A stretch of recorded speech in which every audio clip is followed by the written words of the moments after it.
क्या आपको मालूम है कि लक्ष्मी रूप माता सीता ने भी अपने जीवन में ऐसा घोर पाप किया था जिसकी सजा उनको अपने उसी जीवन में मिली।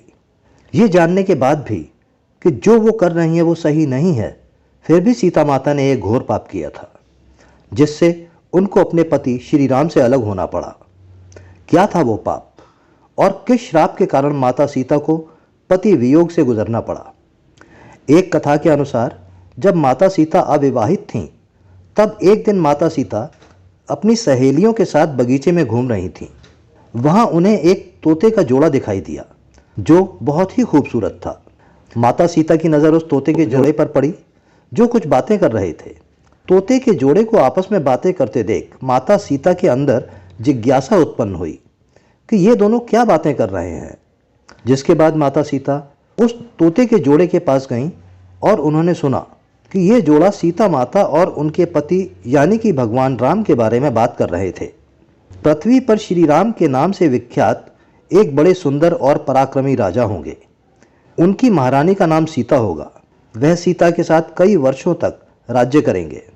धन्य है वह जानकी देवी और धन्य है वह श्री राम।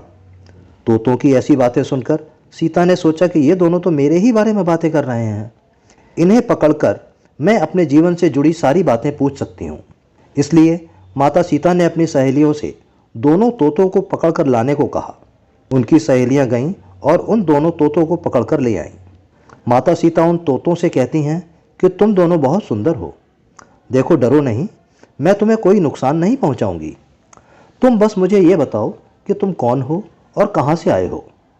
श्री राम कौन है और सीता कौन है? तुम्हें उनके बारे में यह सब कैसे पता है? सीता जी के पूछने पर दोनों तोते बताते हैं कि एक बहुत ही विख्यात महात्मा महर्षि वाल्मीकि हैं। हम दोनों उन्हीं के आश्रम में रहते हैं। महर्षि ने रामायण नाम का एक ग्रंथ लिखा है जिसका पाठ उन्होंने अपने शिष्यों को भी सुनाया है। उन तोतों ने सीता को यह भी बताया कि इस ग्रंथ में महर्षि वाल्मीकि ने बताया है कि महर्षि श्रृंग के द्वारा किए गए पुत्रेष्टि यज्ञ से प्रसन्न होकर भगवान विष्णु, राम, लक्ष्मण, भरत व शत्रुघ्न ये 4 मानव शरीर धारण कर पृथ्वी पर जन्म लेंगे। बड़े होने पर श्री राम महर्षि विश्वामित्र और अपने छोटे भाई लक्ष्मण के साथ हाथ में धनुष बाण लिए मिथिला में आएंगे और शिवजी के धनुष को तोड़कर सीता से विवाह करेंगे। फिर उस तोते के जोड़े ने कहा कि हे सुंदरी, हमने तुम्हें सब कुछ बता दिया, अब हमें छोड़ दो, हम जाना चाहते हैं। तोतों की बातें सुनकर माता सीता के मन में और भी बातें जानने की इच्छा हुई।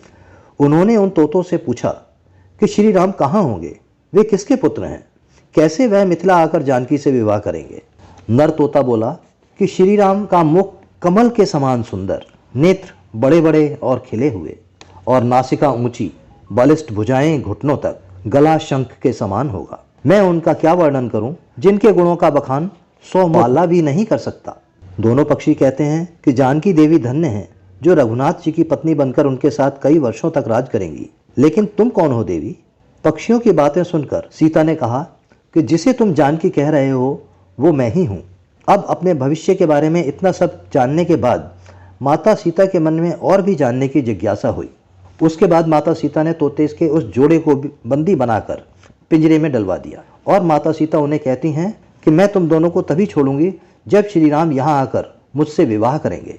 तब तक तुम दोनों आराम से मेरे महल में रह सकते हो। हर दिन मैं तुम्हें स्वादिष्ट फल खिलाऊंगी। ये सुनकर मादा तोता जानकी से कहती है कि हम जंगल के पक्षी हैं, हमें महल में सुख नहीं मिलेगा। मैं गर्भवती हूँ, मुझे जाने दो। मैं अपने घोंसले में जाकर बच्चे पैदा करूंगी। आप चाहें तो उसके बाद मैं फिर से यहाँ आ जाऊंगी। उसके कहने पर भी सीता जी ने उसको नहीं छोड़ा। तब उसके पति यानी नर तोते ने कहा, जानकी, मेरी पत्नी को छोड़ दो, वह गर्भवती है। जब ये बच्चों को जन्म दे देगी तब उसे लेकर मैं फिर आपके पास वापस आ जाऊंगा। तब माता सीता ने कहा कि सिर्फ तुम आराम से जा सकते हो, लेकिन ये मुझे बहुत पसंद है, तुम घबराओ नहीं, मैं इसकी अच्छे से देखभाल करूंगी। जब सीता ने उस मादा तोते को छोड़ने से मना कर दिया तो वह नर तोता दुखी हो गया और सीता जी से पुनः प्रार्थना करता है कि मैं अपनी पत्नी के बिना नहीं रह सकता, इसलिए इसे छोड़ दो। आप बहुत अच्छी हो, मेरी प्रार्थना मान लो। इस तरह उसने बहुत विनती की, पर सीता जी ने उसकी पत्नी को नहीं छोड़ा। तब मादा तोते ने क्रोध में माता सीता को श्राप दिया कि जिस प्रकार आप मुझे मेरे पति से अलग कर रही हैं, वैसे ही आपको भी गर्भवती अवस्था में अपने पति श्री राम से अलग होना पड़ेगा। कुछ दिन बाद अपने पति से बिछुड़ने के गम में मादा तोते के प्राण निकल गए। पत्नी की मृत्यु हो जाने पर नर तोता दुखी हो गया। फिर वो सीता जी से बोला कि मैं श्री राम की नगरी अयोध्या में जन्म लूंगा और मेरे ही कारण आपको अपने पति के वियोग का दुख उठाना पड़ेगा। यह कहकर वो हवा में उड़ जाता है। कुछ साल बाद उसका जन्म अयोध्या में एक धोबी के घर होता है। उस धोबी के कारण ही सीता जी का अपमान हुआ और उन्हें अपने पति श्री राम से अलग होना पड़ा। उस तोते का श्राप ही सीता जी के श्री राम से बिछड़ने का कारण बना। इसलिए जब माता सीता गर्भवती थीं तो उन्हें भी पति से दूर वन में रहना पड़ा। यही सत्य है कि हमें हमारे कर्मों का फल यहीं मिलता है। इस सच्ची कहानी से यह बात सिद्ध हो जाती है कि कर्मों के फल से कोई भी नहीं बच पाता, फिर चाहे वो भगवान राम हो या सीता, सभी को अपने कर्मों को भोगना पड़ता है। इसी प्रकार के धर्म और ज्ञान से संबंधित वीडियो देखने के लिए मेरे चैनल को लाइक, शेयर तथा सब्सक्राइब करें। धन्यवाद।